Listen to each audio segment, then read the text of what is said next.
नरेंद्र मोदी जी के मार्गदर्शन में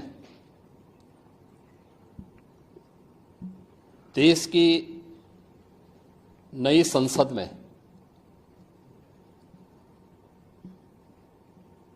माननीय वित्त मंत्री जी ने देश का आम बजट प्रस्तुत किया है।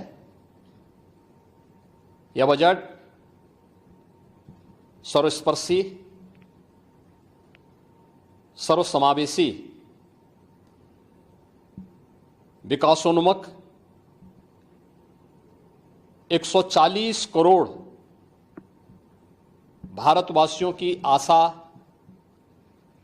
आकांक्षा और अमृत काल के संकल्पों को पूरा करने वाला सिद्ध होगा।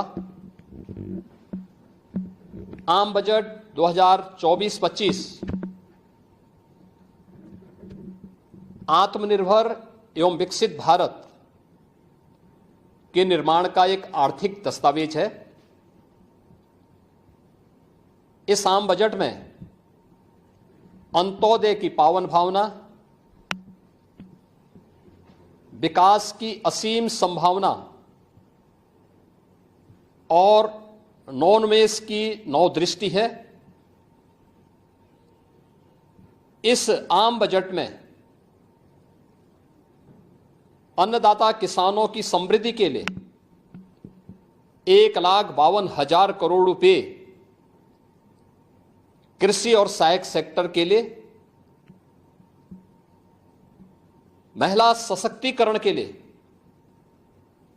3 लाख करोड़ रुपए से अधिक का प्रावधान किया गया है।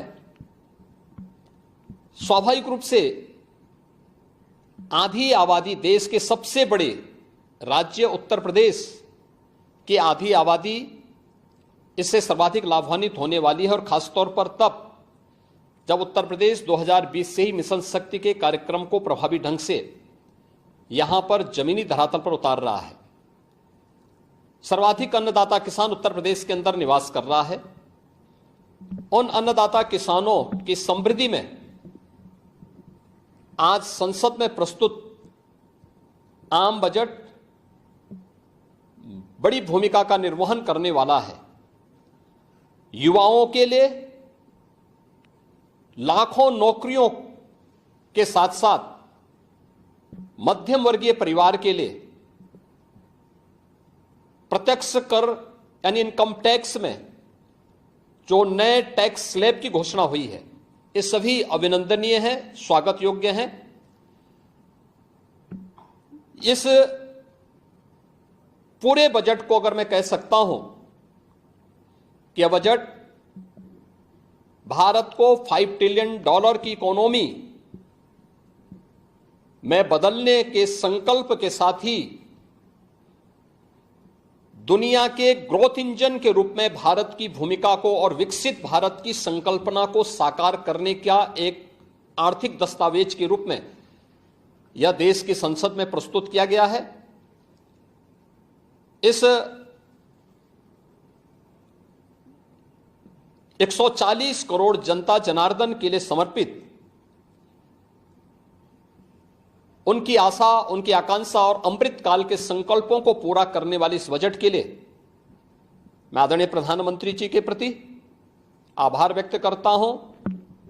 माननीय केंद्रीय वित्त मंत्री माननीय श्रीमती निर्मला सीतारमण जी को और उनकी पूरी टीम का मैं अभिनंदन करता हूं। मध्यम वर्ग को राहत देने के लिए इस आम बजट में जो उपाय किए गए उसको लेकर क्या कहना चाहिए? देखिए, मध्यम वर्गीय परिवार में टैक्स के बारे में सबसे बड़ी छूट आज उपलब्ध हुई है, और यह लंबे वर्ष समय से यह मांग चली आ रही थी। 3 लाख तक के प्रत्यक्ष कर यानी इनकम टैक्स में कोई भी टैक्स नहीं लगेगा। इसके साथ साथ अन्य जो स्लैब भी दिए गए हैं वे काफी राहत भरे हैं।